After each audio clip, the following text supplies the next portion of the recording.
Merci à tous d'être venus. Donc la conférence va démarrer. C'est le président Aymeric Kamega qui fera l'introduction. Aymeric, tu peux venir s'il te plaît.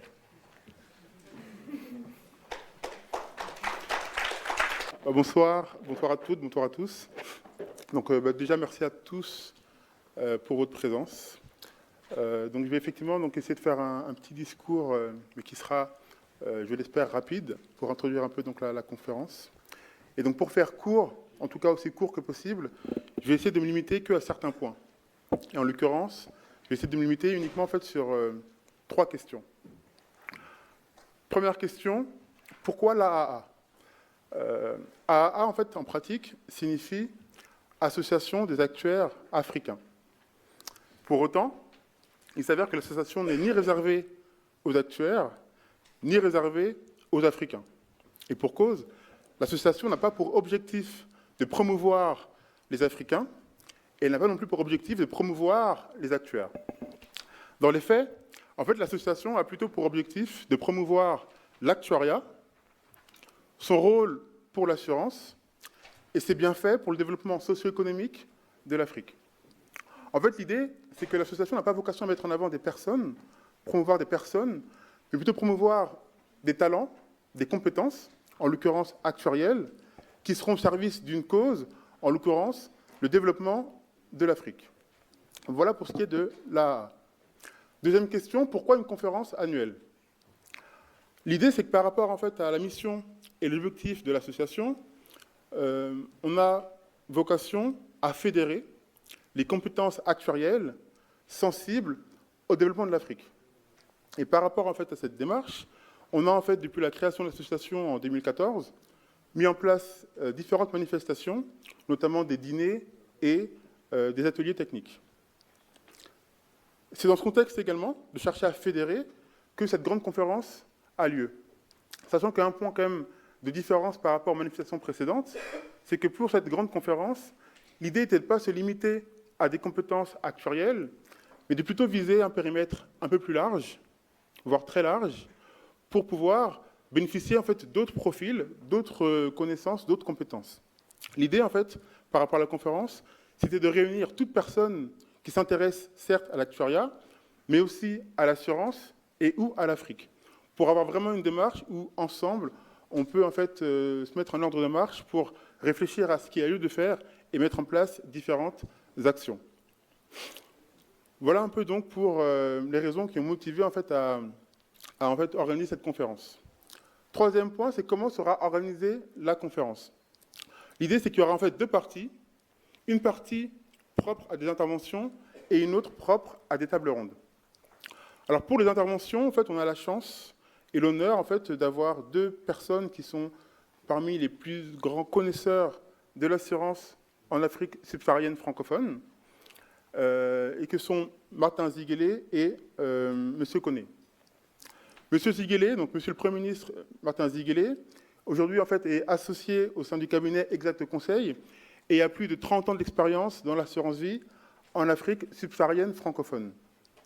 Et son intervention portera en fait sur la situation actuelle du marché de l'assurance en Afrique subsaharienne francophone, en mettant l'accent sur les enjeux, les défis et les opportunités. Le second intervenant sera donc M. Mamadou Koné, actuaire, qui est DG de Allianz Vie Côte d'Ivoire et qui est également membre du bureau exécutif de la FANAF, la FANAF étant une fédération d'assureurs africains qui compte plus de 200 membres.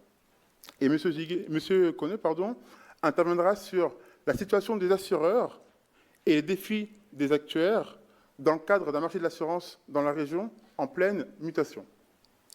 Voilà donc pour la première partie. Et la deuxième partie consistera en fait à mettre en place une forme de séance débat, d'échange, dans le cadre d'une table ronde, composée donc autour des 2 intervenants que j'ai cités à l'instant, de M. François-Xavier Alboui, qui est le vice-président de Planète Garantie, de M. Franck Chevalier, qui est en fait partenaire manager en fait en actuariat en fait au sein de Ernst & Young.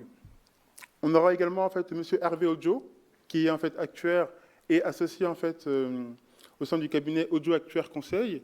Et enfin, M. Stéphane Loisel, qui est professeur à l'Institut de sciences financières et actuarielles, et également membre du comité de pilotage de la formation des formateurs en actuariat pour l'Afrique. Donc voilà donc 2 parties dans la conférence, une qui fait référence à des interventions et une seconde qui fait référence à une table ronde. Ensuite, après ces 2 parties, il y aura donc une conclusion qui sera en fait élaborée par M. Abdou Cissé, qui n'est autre que le parrain de l'association et qui est par ailleurs directeur général de Cisco Consulting. Et après son intervention, on aura donc l'occasion de pouvoir entretenir des échanges et discuter donc de tous ces sujets dans le cadre d'un dîner, en fait, d'un cocktail dînatoire au sein duquel on pourra donc également déjeuner. Donc voilà pour quelques mots par rapport en fait à la conférence et à l'événement. Et juste avant de terminer, je tenais quand même à remercier donc quelques personnes, quelques structures qui nous ont beaucoup aidés dans le cadre en fait de la démarche et donc pour lesquelles je tenais en fait à adresser de vifs remerciements. Et donc il y a déjà les sponsors. Donc parmi eux, il y a Ernst & Young qui nous accueille en fait aujourd'hui. Il y a en fait Allianz, Milliman, Cisco Consulting, AXA, Activa, Sunu Assurance, Paul Forbes et Primact. Je tenais également à remercier nos partenaires médias, en l'occurrence Africa numéro 1 et l'Argus de l'assurance. Je tenais également à remercier notre partenaire institutionnel, en l'occurrence l'Institut des actuaires. Je tenais également à remercier Optimal Winter, qui nous a en fait permis, dans nos différentes manifestations, d'avoir accès en fait à l'auditorium pour tenir nos différents ateliers. Donc. Et je tenais également en fait à remercier tous les participants, donc vous, pour en fait votre soutien qui se manifeste par votre présence ici ce soir. Donc voilà pour ce qu'il y avait à dire en termes d'introduction. Et maintenant donc la parole ira à Monsieur Arnold Dufault.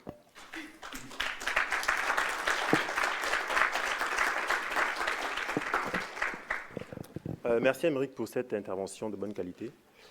Maintenant, on passera la parole à Monsieur Xavier Milot, qui représente ici l'Institut des actuaires, qui est responsable en fait de la filière actuariat à l'ENSAE et qui est secrétaire général adjoint de l'Institut des actuaires depuis juillet 2014.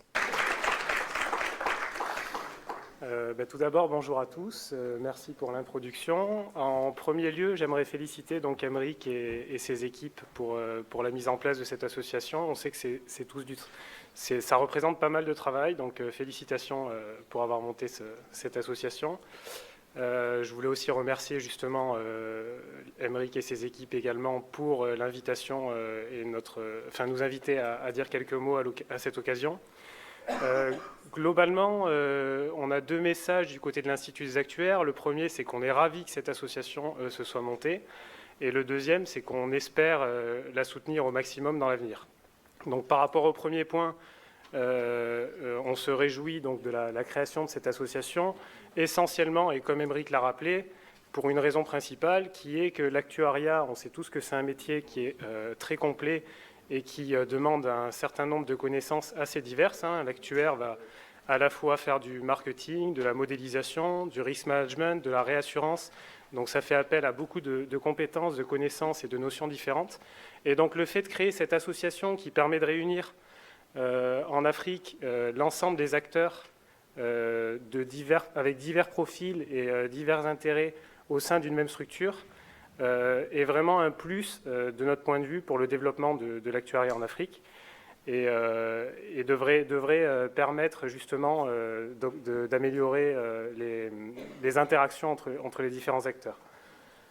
Concernant le soutien qu'on aimerait apporter, donc il y a déjà eu en fait en 2004 la création alors c'est pas une association mais c'est un mouvement qui s'appelle Actuaires sans frontières, qui est hébergé en fait par l'association Actuarielle internationale, donc qui était déjà une prémisse en fait à cette volonté de l'Institut de développer un petit peu son côté international. Donc ce mouvement Actuaires sans frontières fait partie un petit peu de toute cette mouvance, on va dire, de création comme ça d'associations et d'instituts de par le monde qui essayent de travailler ensemble. Il y a eu donc d'abord en 2004 cette création-là. Il y a d'autres formes de collaboration en fait entre l'Institut des actuaires Et les formations, alors je pense aux formations universitaires, on aura l'occasion d'en reparler lors de la table ronde avec Stéphane et les autres invités, sous forme en fait de partenariat. Donc aujourd'hui, par exemple, je vais donner 2 exemples très concrets. L'ISFAC a développé un projet à Dakar de formation, donc je laisserai les autres invités en parler puisqu'ils connaissent beaucoup mieux le sujet que moi. Du côté de l'ENSEI, on a aussi un projet de développement avec l'NCA Abidjan, puisque naturellement, en fait, l'NCA Abidjan est la petite sœur de l'ENSEI, entre guillemets. Donc c'était assez naturel de discuter ensemble pour voir comment on pourrait monter un programme local, en fait, d'actuariat. Donc on est en train de discuter de ce projet-là avec Yobua et Patrick Momafi. Et parallèlement à ça, on a aussi des partenariats en fait, avec des grandes entreprises qui sont en train de se mettre en place. Hein. Donc je pense par exemple à AXA, AXA qui réfléchit, la direction d'AXA Afrique, qui promeut en fait, le développement de l'actuariat en Afrique en recrutant des personnes qui ont un profil d'actuaire mais qui n'ont pas forcément encore entre guillemets, le diplôme. Et en pensant à les envoyer en fait se former dans des formations locales qui sont donc en train de se mettre en place, voire déjà mises en place. Donc l'idée c'est vraiment d'avoir des connexions en fait entre le monde universitaire, le monde professionnel et le monde institutionnel pour un petit peu donner la force qu'il faut pour démarrer ce mouvement-là.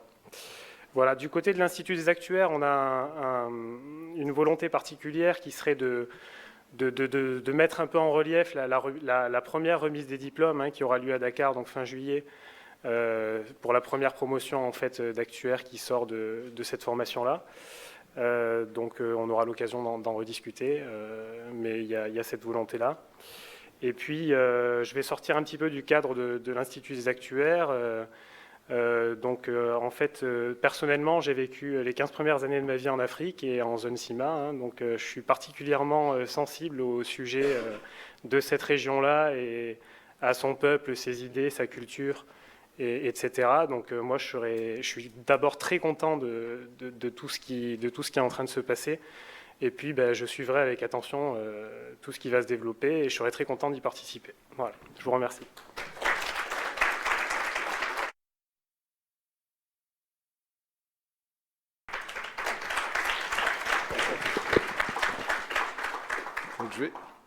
Je suis vraiment ravi de pouvoir vous dire quelques mots parce qu'on est assez fiers en fait d'accueillir l'association pour cette conférence. Déjà pour vous montrer qu'on est capable d'accueillir effectivement environ 200 personnes très facilement et aussi de grande qualité. Donc voilà, l'histoire de Ernst & Young avec l'Afrique, c'est une très longue histoire. Je regardais un petit peu les chiffres du nombre de personnes qui travaillent actuellement chez Ernst & Young en Afrique. On parle d'à peu près 6 000 personnes. On parle également d'environ 280 associés qui interviennent dans une grande majorité des pays, et ceci depuis un grand nombre d'années, puisque ça dépasse en fait les 80 ans quasiment. C'est une présence constante de longue haleine qui en fait est vraiment au cœur de la mission que nous cherchons à avoir dans la société, à savoir le développement. Évidemment, le développement au travers des moyens qui nous sont donnés, à l'origine en donnant de la sécurité financière aux entreprises, en aidant également les entreprises de par le monde à faire des investissements. Donc vous verrez plus tard, si on récupère l'électricité, un petit film de la dernière étude que nous venons de sortir sur l'attractivité de l'Afrique en matière d'investissement direct étranger. Et donc il est très important que des acteurs comme nous, mais également d'autres cabinets, fassions en fait un travail d'accompagnement du développement des entreprises. Nous servons également des gouvernements, puisque eux aussi doivent faire évoluer leurs pratiques et ont des enjeux pour répondre en fait aux besoins des Africains et également de tous les acteurs économiques dans leur pays. Donc l'Afrique, c'est un continent qui bouge. C'est un énorme continent. Souvent on dit l'Afrique, mais j'ai plutôt le sentiment qu'on devrait parler des Afriques, tellement c'est grand et tellement c'est varié. Et voilà, donc Ernst & Young est très fier donc, de vous accueillir. Je vais inviter Emeric Kamega qui va vous parler un petit peu plus de l'association, des activités qu'on a eu l'opportunité de faire cette année, parce que la conférence n'est pas notre première activité de l'année. Emeric. Rebonsoir. Désolé pour cette petite situation inattendue, mais bon, il faut savoir s'adapter. L'idée, c'est voilà, donc pour essayer d'occuper le temps intelligemment, on s'était dit que c'était intéressant de repréciser un peu ce qu'on faisait, pourquoi on le faisait, et éventuellement en fait avoir un peu une séance de questions-réponses pour donner plus de visibilité, plus de clarté sur ce que fait l'association et sur ce qu'aimerait faire l'association et avec qui elle aimerait le faire. Alors juste pour revenir un peu donc sur le départ, l'association en fait est née d'une idée assez simple, qui était qu'on constatait que ici en France, parce qu'on est dans ceux qui avons mis en place l'association, tous des personnes qui travaillent ici, plusieurs d'origine africaine, et en fait on constatait que effectivement beaucoup de personnes s'intéressaient en fait à l'Afrique et essayaient un peu d'apporter un peu leur pierre pour, à leur niveau, contribuer un peu à ce que les activités en fait en Afrique en matière d'actuariat évoluent. Ce qu'il y a, c'est qu'on est convaincu d'une chose, qui est que c'est vrai que même si on a de la volonté pour en fait des démarches auprès de l'Afrique, si on le fait seul, même si on a beaucoup d'énergie, ça pourra certes avoir un effet, mais un effet qui sera très très faible et en tout cas certainement très inférieur à ce qu'on pourrait avoir si on était dans une démarche collective. Et donc c'est un peu dans cette logique-là qu'on s'est dit, on est plusieurs à faire plus ou moins des démarches de notre côté, et si on doit être un peu plus coordonnés et organisés, et essayons donc de nous retrouver pour en fait créer une dynamique collective. Et donc c'est sur ces bases et par rapport à ce constat que l'association a en fait été pensée et a été créée. Et donc c'est pour ça que, comme je le disais tout à l'heure, un de nos points phares au niveau de l'association est de commencer par fédérer. Donc fédérer tous ceux qui, en fait, encore une fois, ont une compétence actuarielle et qui s'intéressent à l'Afrique, pour qu'on ait vraiment un socle, une équipe, un collectif susceptible de pouvoir avoir une force de frappe importante. Une fois qu'on a pu se fédérer, après, c'est avoir de la notoriété. Donc en gros, se faire connaître et pouvoir être en mesure d'avoir des relations de bonne qualité avec des acteurs qui comptent sur le marché de l'assurance en Afrique, et ensuite essayer de se mettre à disposition de ces différents acteurs qui sont présents. Et dans ces différents acteurs, je pense par exemple à la FANAF, qui est la Fédération des assureurs africains, je pense à la CIMA, qui est le régulateur en fait, des assureurs africains, je pense à des entreprises d'assurance qui sont sur place et qui ont de l'ambition pour le marché. Donc l'idée, c'est de pouvoir, au niveau de l'association d'actuaires africains, qui encore une fois, je le répète, n'est pas limitée aux actuaires ou aux Africains, mais plutôt aux personnes qui ont une compétence actuarielle et qui s'intéressent à l'Afrique. Donc l'idée, c'est de se mettre à disposition du marché auprès des acteurs et de voir comment collectivement on peut, avec une compétence, notre regard, notre façon de penser, apporter un peu une pierre dans en fait, la construction de l'assurance en Afrique, sachant qu'on a un marché qui est vraiment à ses débuts, qui a en fait pas mal de perspectives, mais qui doit être structuré et qu'il faut qu'on passe... en gros, c'est un marché qui a un vrai potentiel. Et c'est toujours pareil, un potentiel, ce n'est rien. Il faut qu'on passe du potentiel à la réalité. Et pour ça, il y a des choses à faire, à mettre en place. Et c'est justement dans ce cadre que l'association cherche à en fait exister pour vraiment en fait contribuer à mettre en place sa partition pour en fait aider à ce que le marché de l'assurance en Afrique avance. Donc voilà un peu comment l'association a été pensée, voilà un peu l'état d'esprit et voilà un peu ce qu'on veut faire. Monsieur Martin Ziguélé, Premier ministre de la Centrafrique pendant 2 ans et avec une très forte expertise en assurance, va nous faire part de l'état des lieux du marché de l'assurance en Afrique. Quels sont les défis et les enjeux actuels? Merci. Bonjour, mesdames et messieurs. Je préfère qu'on dise que je suis assureur qu'ancien Premier ministre parce que les fonctions ministérielles, comme vous le savez, sont éphémères et la formation qu'on acquiert, c'est pour la vie. Voilà. Donc, je suis plutôt assureur. Je suis toujours fidèle à l'assurance puisque je continue à gérer avec l'appui d'ailleurs de Emeric un cabinet conseil orienté sur l'Afrique, mais pas exclusivement. Je vous remercie. Donc je vais vous parler un peu de l'état des lieux du marché de l'assurance dans la zone CIMA. Je parle sous le contrôle de M. Omadou Koné. Dans la présentation, on n'a pas dit qu'il est un commissaire contrôleur de grande valeur qui a travaillé pendant plus de 10 ans à la CIMA avant de rejoindre le privé en Côte d'Ivoire, et qui pourra donc corriger ce que son aîné Ziguélé aurait dit. Parce qu'en Afrique, quand l'ancien se trompe, après le jeune, quand il reprend la parole, il rectifie sans dire à l'ancien que tu t'es trompé. Donc, la CIMA, comme vous le savez, c'est une organisation qui regroupe donc 13 États africains, francophones, subsahariens. Et la CIMA a succédé donc à la SICA, qui était la conférence internationale de contrôle d'assurance jusqu'aux années 1962, avant d'être transférée en Afrique, à Libreville. Et ce qui est important de retenir dans la CIMA, c'est que c'est la seule organisation qui a pu réussir l'intégration des marchés d'assurance de plusieurs États africains. Naturellement, le fait que ce soit d'anciennes colonies françaises a joué. Naturellement, le fait que le système juridique à la base est le même a joué. Et naturellement, le fait qu'on appartient à la même zone monétaire a également joué. Mais il ne faut pas sous-estimer la volonté politique des autorités qui ont toujours voulu que cet instrument-là reste au service de l'assurance en Afrique. Donc, c'est en fait le marché commun des assurances en Afrique.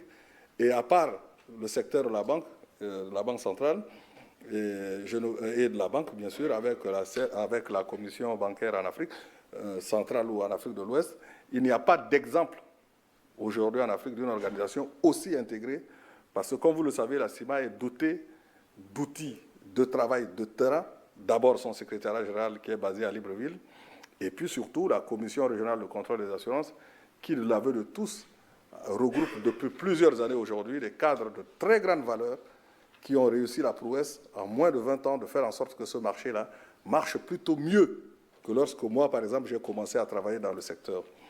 Et naturellement, il y a un conseil des ministres des assurances de la CIMA qui régulièrement se réunit en marge des réunions de la zone franc et qui légifère, qui modifie la législation, qui réactive le dispositif réglementaire du marché lorsque ce conseil est convaincu que ces décisions-là doivent être prises. Ce n'était pas le cas non plus avant l'entrée en vigueur, avant l'existence de la CIMA, je veux dire de la période de la SICA.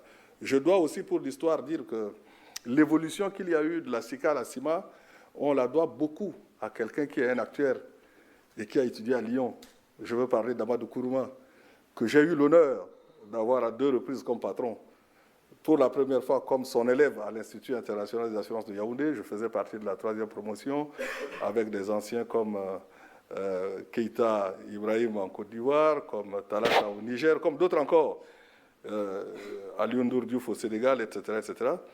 Et je l'ai retrouvé encore comme patron à la SICARE, parce que lorsque j'ai été recruté à la SICARE, il était donc directeur général déjà, et c'est lui qui a impulsé le tournant qu'a pris la SICA pour devenir la CIMA, et notamment la mise en place du code CIMA. Ça a été vraiment un travail auquel Kourouma a participé, pour ceux qui le connaissent, avec tout l'engagement qui pouvait être le sien, et l'enthousiasme qui pouvait être le sien. Donc on lui rend honneur pour cette évolution qualitative des marchés. Donc, la CIMA, c'est un marché qui compte quand même 152 sociétés d'assurance sur 13 pays et 50 sociétés spécialisées en vie et capitalisation. Et je vous prie de me croire, quand on a commencé à discuter de la transformation du code CIMA, il y avait peut-être 1 ou 2 sociétés spécialisées en vie, dont la Sonam au Sénégal, et puis le groupe de sociétés Alico au Cameroun, en Côte d'Ivoire et au Sénégal. Aujourd'hui, la réalité est tout autre. Il y a 152 sociétés d'assurance sur le marché, dont 50 vraiment spécialisées en assurance vie et capitalisation.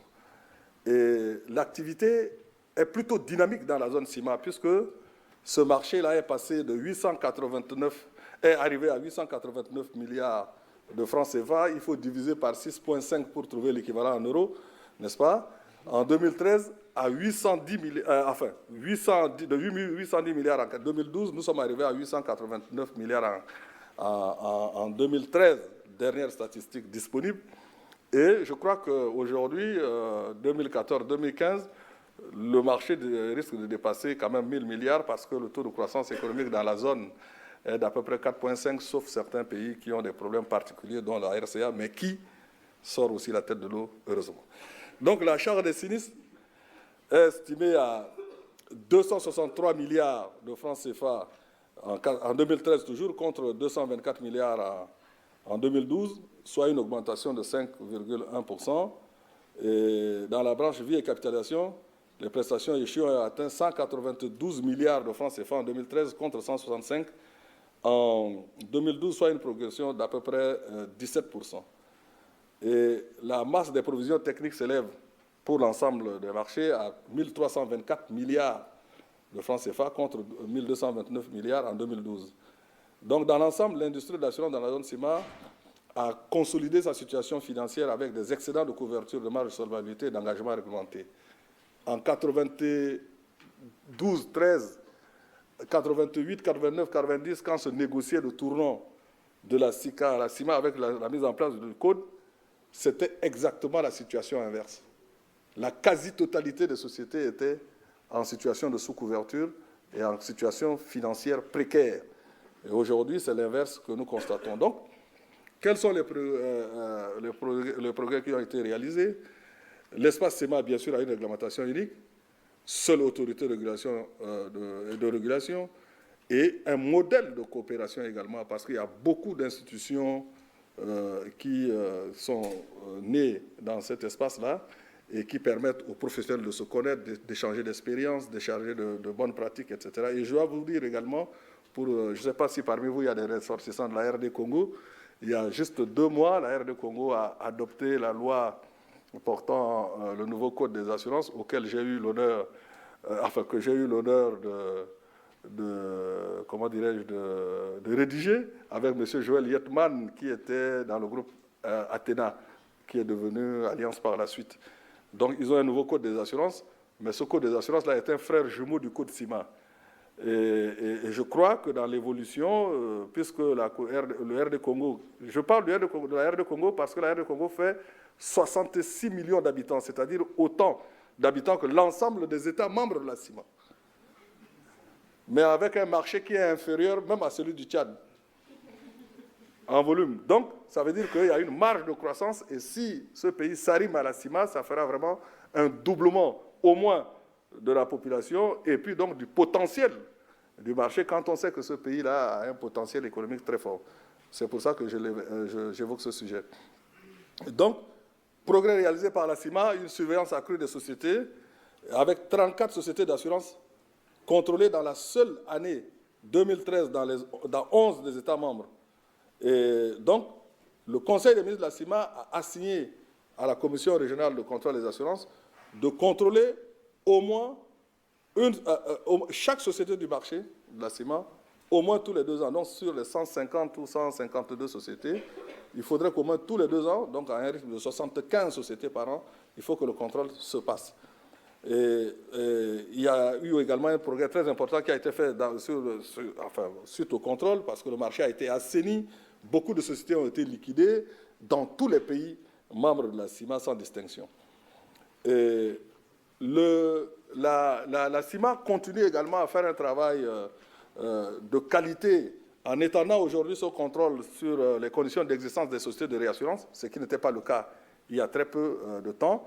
Il y a juste 3 mois, le Conseil des ministres de la CIMA a décidé de mettre en place une procédure d'agrément des sociétés de réassurance dans la zone et de contrôler, bien sûr, leurs activités.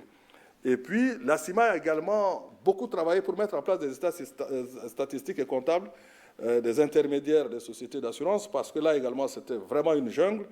Et puis, il y a aujourd'hui ce qu'on appelle la réunion des marchés, qui est un cadre d'échange entre les régulateurs, c'est-à-dire les contrôleurs, et la profession sur tous les projets de règlement, ainsi que toute question qui a une incidence directe ou indirecte sur la marche de la profession. Et aussi, il faut considérer comme progrès réalisé l'optimisation de la contribution de l'industrie de l'assurance à la croissance économique. Il ne se passe pas un seul mois sans qu'un trésor d'un des pays membres de la CIMA ne lance un appel pour mobiliser des fonds par le biais des obligations, des titres du Trésor, etc. Et les montants dépassent généralement 30 milliards de francs CFA, et ça permet aux compagnies d'assurance donc de souscrire à ces titres-là et puis donc de contribuer par le biais des trésors ou bien des institutions de développement comme la BOAD à Lomé ou la BDAC à Brazzaville, n'est-ce pas, au financement des économies de nos pays. Et puis également, beaucoup de sociétés d'assurance qui ont acquis beaucoup d'expertise grâce aux actuaires, grâce aux techniciens, grâce aux juristes, grâce aux différentes compétences qui émergent et qui doivent continuer à émerger. On a quand même beaucoup fait d'efforts dans l'adaptation des produits aux besoins des populations dans nos États, n'est-ce pas? Et dans des secteurs d'activité de pointe, par exemple des produits pour la couverture du money banking, des choses de ce genre-là, auxquels personne ne pouvait penser il y a moins de 10 ans. Et puis également, beaucoup d'efforts ont été faits pour accroître les incitations à investir dans le secteur d'activité en pleine croissance, tels que les BTP, les nouvelles technologies, l'information et la communication, le transport de marchandises, etc., etc. Oui, toujours dans le cadre des progrès, il y a d'accord la promotion de la protection des biens et des personnes. J'ai déjà parlé du financement des économies par le biais de la souscription des titres publics. Il y a également des efforts qui sont faits dans beaucoup de pays pour élargir le spectre de la retraite complémentaire. Je sais que, par exemple, la caisse de sécurité sociale publique en Côte d'Ivoire a lancé, il y a plusieurs mois, un appel d'offres pour essayer d'étudier l'extension du deuxième pilier de la retraite à l'ensemble des personnels de cette caisse-là. Beaucoup d'initiatives sont prises également dans d'autres États. Je sais que récemment encore, il y a eu une réunion d'acteurs africains à Lomé pour essayer de voir comment, avec les caisses de retraite, compléter les synergies, mettre en place des règles prudentielles pour que cette opération ne soit pas une opération dangereuse pour le public, pour les raisons que vous connaissez mieux que moi, parce que je ne suis pas actuaire, vous l'êtes. Et puis aussi, il y a la promotion de l'assurance, des bonnes pratiques à travers l'interdiction de l'assurance à crédit. L'interdiction de l'assurance à crédit a été une mesure de tonnerre en Afrique.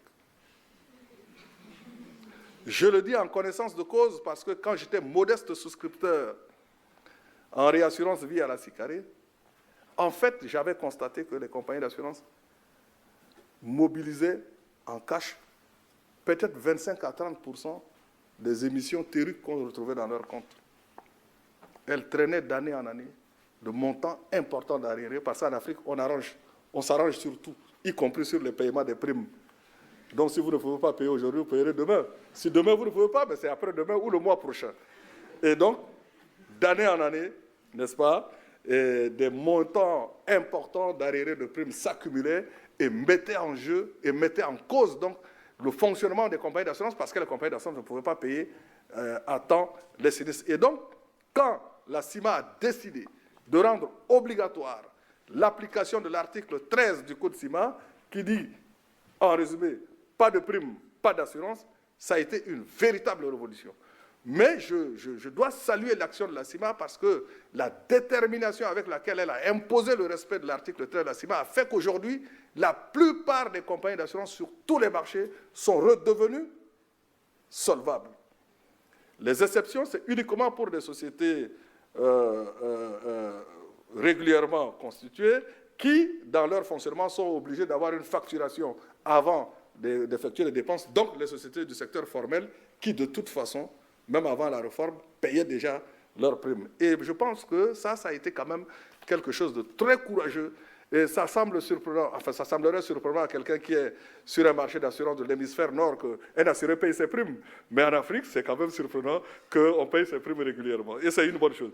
Donc, et aussi, il y a un problème grave en Afrique, c'est que chacun devenait courtier ou bien agent, etc., sans formation et très souvent sans encadrement. Et les courtiers avaient donc l'habitude d'encaisser les primes et puis justement, bien sûr, de ne pas les reverser aux compagnies d'assurance. Et là également, la CIMA a mené une guerre très, très, très difficile, mais qui a eu du succès pour obliger d'abord les compagnies d'assurance à signer des conventions de représentation avec les intermédiaires, puis après à faire en sorte que ces intermédiaires-là n'encaissent pas les primes dans leur compte, mais pour le compte de la compagnie d'assurance, de ne pas prélever à la source des commissions, mais de se faire payer les commissions après service rendu. Et ça, je vous assure, ça a été des combats épiques. Je parle donc maintenant des défis. Le problème que nous avons en Afrique, c'est que, comme chacun le sait, l'assurance, les instituts d'assurance reposent sur les statistiques. Et la fiabilité de cette statistique détermine les piliers qui sont les tarifs, qui sont l'évaluation de provisions techniques, et puis naturellement la gestion du portefeuille d'actifs. Et les outils de gestion que nous avons, les tarifs, les bases techniques, d'évaluation de provisions techniques, etc., sont établis sur des populations qui ne sont pas en fait réellement à la base de ces estimations-là. Je salue le travail que Winter a fait, avec Kamiga d'ailleurs, comme missionnaire, avec la CIMA, qui a tenu à faire en sorte que nous ayons par exemple des tables de mortalité africaine. Ça a été une première, parce que depuis que moi j'ai commencé à entendre parler des assurances, dans tous les colloques et toutes les conférences en Afrique, on parlait de mettre en place des tables de mortalité africaines. Et c'est quand j'ai dépassé la cinquantaine que j'ai vu enfin des tables de mortalité africaines être mises en place, et j'ai eu l'honneur de participer à cette mission-là avec ce cabinet, et je crois que cela doit être poursuivi dans d'autres secteurs. Je pense au secteur de l'automobile, je pense à d'autres secteurs, à l'incendie, etc., où vraiment les outils que nous utilisons, c'est-à-dire les tarifs que nous utilisons, ne sont pas, à mon avis, ne reposent pas sur l'observation statistique réelle en Afrique. Et ce travail-là est un vaste chantier sur lequel il faut travailler. Et naturellement, puisque, que ce soit du niveau du pricing ou du niveau de la constitution des provisions, donc du niveau des engagements, il y a un problème, pour ne pas aller plus loin, et naturellement, la bonne fin des engagements est structurellement problématique, n'est-ce pas? Et c'est pour ça que il faut que vous sachiez, ce n'est pas mon sujet, ce sera le sujet de Koné, mais l'actuel en Afrique, c'est vraiment son travail. Il est comme aux États-Unis, au XVIIIe siècle, lorsqu'on parlait de la politique des nouvelles frontières, c'est-à-dire il y a des territoires à explorer. Parce que tout le travail reste à faire, de mon point de vue. Donc, nous avons des systèmes d'information et de gestion qui sont peu performants. Donc, on met à la disposition des dirigeants des bases de données qui sont peu fiables. Je parle d'expérience. On charge excessivement les cotisations de base pour faire face donc à des situations où on gère l'incertitude, dans l'incertitude même des données qu'on utilise pour gérer ces incertitudes. Et donc, on prend, en fait, c'est comme si quelqu'un prenait 2 ou 3 parapluies avant de sortir, avant d'en prendre une seule. Ce qui fait que celui qui va payer l'assurance, il va le payer parce qu'il est sûr qu'il sera remboursé, parce qu'il y aura un sinistre, etc., etc. Donc on ouvre un grand boulevard à l'antisélection. Et puis naturellement, chacun fait ce qu'il peut pour sous-évaluer les provisions de sinistre, etc., etc. Et à la fin du système, c'est que les assureurs perdent leur crédibilité parce qu'ils ne peuvent pas faire face aux charges des sinistres. Et donc, la sous-évaluation des engagements ne concerne pas seulement les provisions techniques, mais fondamentalement les provisions techniques. On peut parler également de la dette sociale, mais ça, c'est encore un autre problème. Et donc, l'un des défis de nos marchés, c'est que le taux de pénétration de l'assurance est très faible, n'est-ce pas? Sauf en Afrique du Sud et dans certains pays d'Afrique du Nord. Mais dans la zone CIMA, qui est notre objet, le taux de pénétration de l'assurance est... Nous sommes à la préhistoire de l'assurance dans nos pays, il faut se dire la vérité. Donc, il y a également le problème des placements, la faible diversification des actifs admis en couverture des engagements réglementés, et qui accentue l'exposition donc, du secteur à des risques systémiques. C'est-à-dire l'ensemble des... Dieu merci, il n'y a pas encore une faillite des engagements des États, parce que la Banque centrale joue son rôle de réassureur financier. Mais si aujourd'hui, par exemple, il y avait une crise systémique sur les titres en Afrique, beaucoup de sociétés d'assurance arrêteraient leur financement parce qu'il n'y a pas beaucoup de véhicules de placement en dehors de manière saisonnière des titres émis par les États ou une année parce qu'il y a un boom dans un pays, dans le secteur immobilier, etc., etc. Donc, les compagnies d'assurance africaines dorment sur des trésoreries liquides très importantes dans les banques, etc., etc. Donc, il y a aussi un autre défi, c'est la sous-capitalisation du secteur. Je raisonne par analogie. Le secteur bancaire en Afrique exige un capital social minimal de 10 milliards francs CFA, divisé toujours par 6,5, ça fait 1,5 million d'euros, je crois, si j'ai bien calculé, comme minimum de capital social. Les compagnies d'assurance sont à 1 milliard. J'entends dire, mais je ne peux pas le certifier, qu'on veut passer à 5 milliards, puis après à 10 milliards. Parce que, en réalité, la plupart des compagnies d'assurance ont un capital qui tourne autour d'1 milliard Et c'est très peu, d'1 milliard de francs CFA, bien sûr, pas d'1 milliard d'euros, et c'est très peu comme fonds propres pour faire face, n'est-ce pas, aux risques.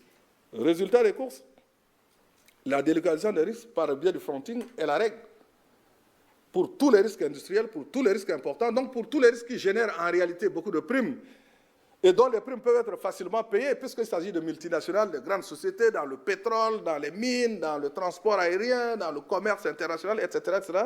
Ces sociétés-là ont des accumulations de capitaux telles qu'elles préfèrent s'assurer à l'extérieur puisque les sociétés locales sont sous-capitalisées. Et donc, ça fait que nous sommes comme dans un système où on court toujours derrière une cible qu'on n'arrive pas à atteindre. C'est pour ça que l'une des voies de sortie de crise, c'est peut-être d'augmenter le capital social des compagnies d'assurance, de le mettre au moins au niveau des banques ou à 75% du niveau de celui qui a été requis pour les banques. Et puis, effectivement, le problème que nous avons aussi, c'est la maîtrise des frais généraux. Les frais généraux sont très importants dans les compagnies africaines, et ça, je pense que tout le monde le sait.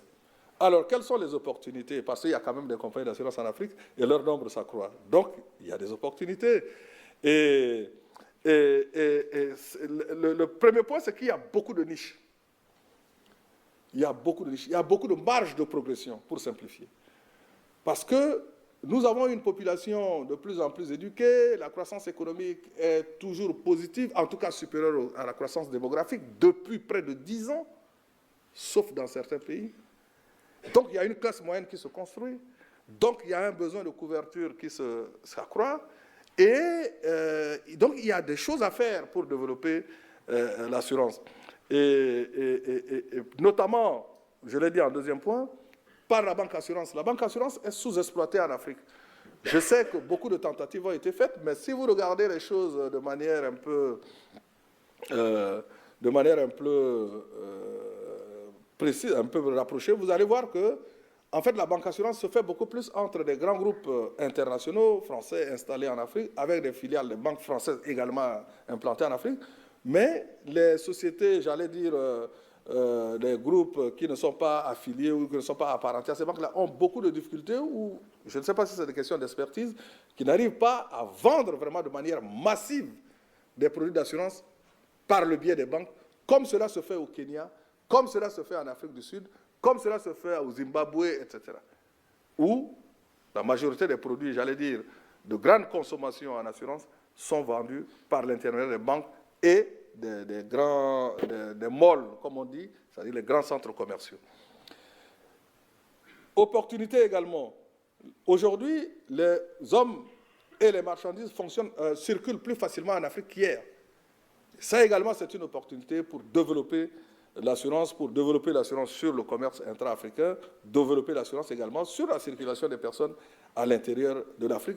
Quand je dis circulation de personnes, je ne parle pas de ceux qui prennent l'avion, je parle de ceux qui voyagent par les cars, par les bateaux, etc., etc. Il faut descendre au niveau donc, du consommateur moyen. Toujours opportunité, il y a les bâtiments et travaux publics et les nouvelles technologies de l'information et de la communication qui sont en plein essor et qui offrent des perspectives. Et là encore, il y a un travail, j'allais dire, politique à faire. Quand j'ai été nommé Premier ministre, je cumulais le poste de Premier ministre avec celui du ministre des Finances. Et j'étais surpris de constater qu'au ministère même des Finances, la plupart des cadres, des responsables, ne savaient rien de l'assurance. Donc les contrats qui se négocient avec les grands groupes étrangers dans le cadre des investissements, quand vous demandez est-ce qu'il y a un volet qui est réservé à l'assurance locale, les gens vous regardent comme si vous parliez de la théorie de la relativité d'Einstein. On se demande, mais de quoi vous parlez? Alors que c'est par ce biais, donc l'assurance est soignée en totalité à l'extérieur. En tout cas, il n'y a personne qui posera le problème. Et ça, je pense que c'est un travail politique qu'il faut faire. Et c'est aux assureurs d'investir dans la communication pour dire qu'il y a des institutions ici dont le rôle est de couvrir des risques et, de préférence, des risques importants où les primes peuvent être facilement payées pour que l'économie nationale, n'est-ce pas, puisse se faire un matelas financier pour promouvoir l'investissement, développer l'activité et donc créer de la richesse pour tout le monde. Et la preuve que le marché africain est prometteur, a des jours meilleurs devant lui, à mon avis, c'est que, vous voyez, il y a 20 ans, 30 ans, c'était un mouvement de reflux. Tout le monde partait. Tout le monde partait. Aujourd'hui, vous voyez un mouvement inverse. Tout le monde vient. des groupes marocains, des groupes tunisiens, des groupes même turcs, des groupes français, AXA revient, c'est une bonne chose. Et je crois que c'est parce que tout le monde a compris qu'il y a eu un travail qui a été fait grâce à la CIMA, un travail d'assainissement, de renforcement du marché, de renforcement de l'expertise aussi. Parce que chaque année, dans les différentes institutions de formation d'assurance, en Afrique, en Europe, en Amérique, partout, il sort des dizaines, sinon des centaines de cadres qui vont en majorité en Afrique travailler. Et le secteur est de moins en moins, j'allais dire, ce n'est plus une société secrète, les assurances en Afrique, comme il y a 20 ans. C'est une profession ouverte. Et je pense que tout le monde a compris que cela ne peut pas reculer, ça ne peut aller que de l'avant. Donc chacun se positionne et c'est une bonne chose. Parce qu'il y a un proverbe africain qui dit que si vous avez des étrangers qui viennent habiter chez vous dans votre village et qu'ils épousent vos filles, ça veut dire qu'il faut bon vivre dans votre village. Donc, et l'un des avantages également du marché CIMA, c'est le fait que nous avons une banque centrale commune, enfin une banque centrale en Afrique centrale, l'autre en Afrique de l'Ouest. Ils font le même boulot, c'est des frères siamois, et leur objectif est le même, stabilité monétaire, stabilité des prix, et ils y réussissent plutôt avec le soutien du Trésor français. Et donc, ce marché-là fait qu'il y a une stabilité à long terme, il y a une lecture possible à long terme de l'évolution de l'économie. On est protégé des chocs systémiques, et donc on peut faire de l'assurance, c'est-à-dire travailler sur le long terme. Il y a également l'explosion de la microassurance. Aujourd'hui, la CIMA a adopté une réglementation spécifique de la microassurance pour promouvoir l'assurance dans le secteur rural, dans le secteur périurbain, au milieu des classes moyennes, des pauvres, etc. Et aujourd'hui, 2 sociétés ont déjà demandé à obtenir l'agrément de la CIMA pour faire spécifiquement de la microassurance. Et ça, c'est de la démocratisation de l'assurance. Je pense que c'est une bonne chose. Et puis, la CIMA également est en train de finaliser une étude sur le développement de l'offre d'assurance dans les États membres pour faire un plan stratégique 2015-2020 pour rendre efficace la supervision, pour que la supervision soit vue sous son angle d'accompagnateur, ou comme on dit ici en Europe, d'incubateur des capacités, mais pas de censeur des capacités, et puis voir comment on peut développer l'offre d'assurance pour optimiser toujours la contribution